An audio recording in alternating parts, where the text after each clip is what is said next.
got here, I'm not too sure.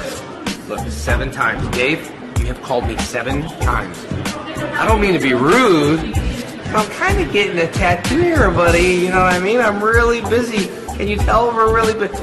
We better go. Yeah, let's go. Poor Dave. I'm coming, buddy. Yeah, you just called again. Like 30 seconds ago, he just called again. Let's go and make a surprise visit.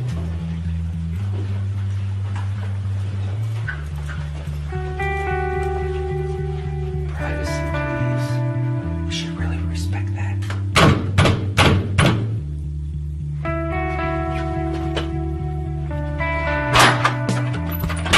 Hey, buddy.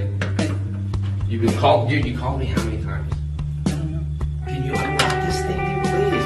I was here. What's up? What's up, buddy?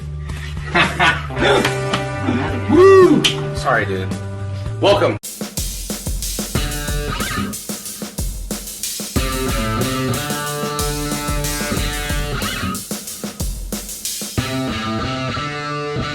You know, we want to talk about that. What is that in men? What is it just generally? And, you know, what are things that signs maybe to look out for, things like that, that can, you know, maybe help another person or anybody that's watching, and just, you know, even doing a podcast like this where you're able to talk and get things off your chest.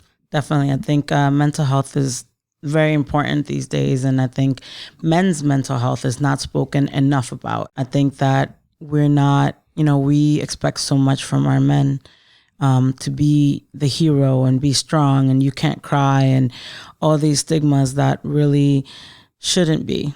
You know, Jason was our hero, is our hero. I think he will always be a hero.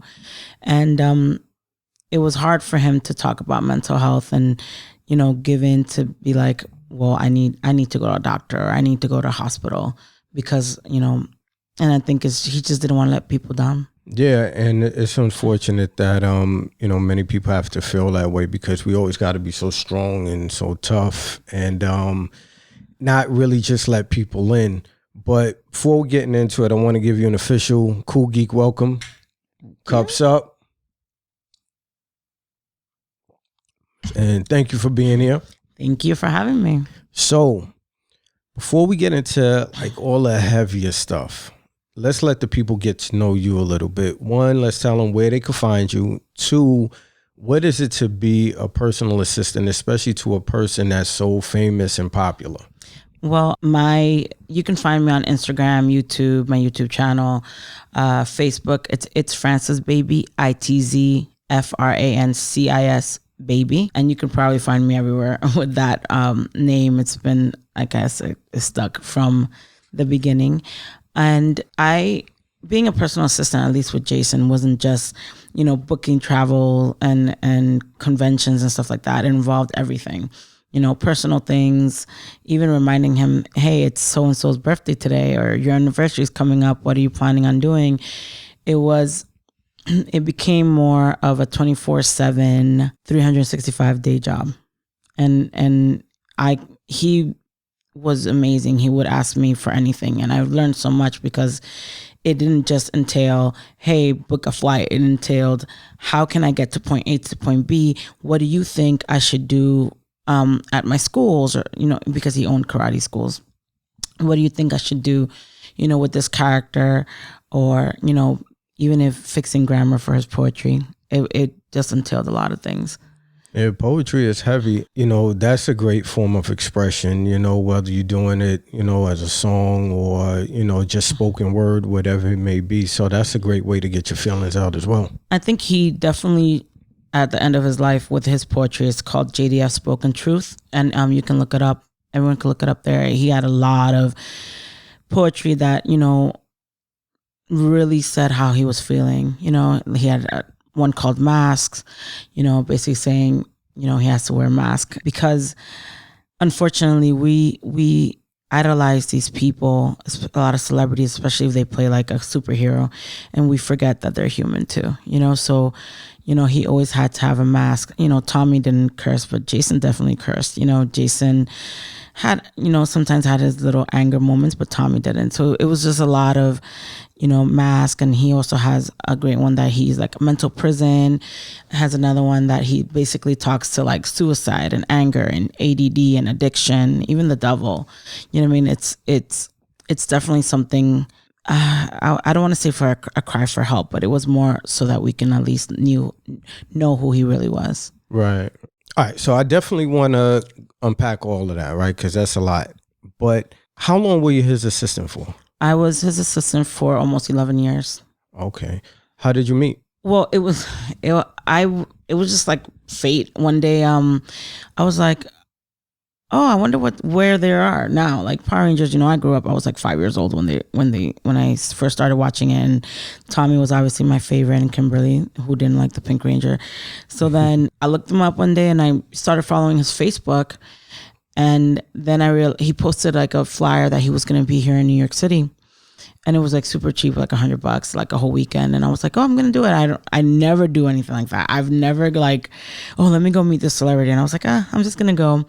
And I went, and I remember like I was really shy, and he came up to me and he's like, hey, you're like the only one that hasn't spoken to me. But remember, it was like my first time. And we were like it was like a bar. And it was like my first time in like a bar downtown. I was like, okay. And he was super sweet. And then I know that the owner of that convention, event, she was like, hey, you want to come with me to Rhode Island Comic-Con? I'm going to help Jason. I was like, sure. So I ended up going there, and then he ended up asking me like, hey, I need help with this. And I was like, okay. And then it ended up being like a few helpful things. And then he's like, hey, do you want to be my personal assistant? And I was like, yeah, but I live in New York. I don't live in Texas, because he lived in Texas. And he's like, It doesn't matter. And that's how it became. Then slowly he was like, hey, you want to go to this show with me? And I was like, sure. So then I started going to conventions with him. Right. Okay, that's cool. So, follow your dream. Don't be afraid. Step out. And definitely. You never know where it might lead, right? Definitely. I never, if you would have asked, 5-year-old me if I was ever going to work or be around, the actor that played Tommy, I would have been like, no way. And it happened. Yeah, that got to be kind of amazing. Can you imagine how many people that idolize the characters, the show, big fans of the show because it debuted in like 93, right? 93. Mm-hmm. Yeah, so to now, not just meeting their favorite character, but to also have the character, their favorite actor and character be like, nah, come on, hang out with me. I need your help. Like, I can't be super without you.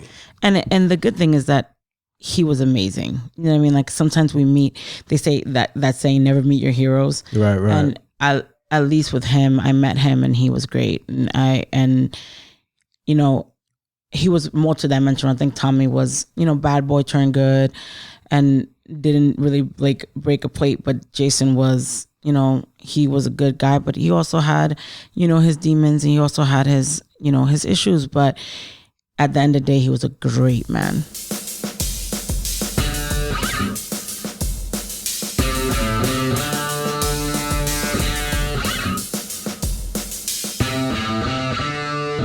Don't you wish you were a Superman?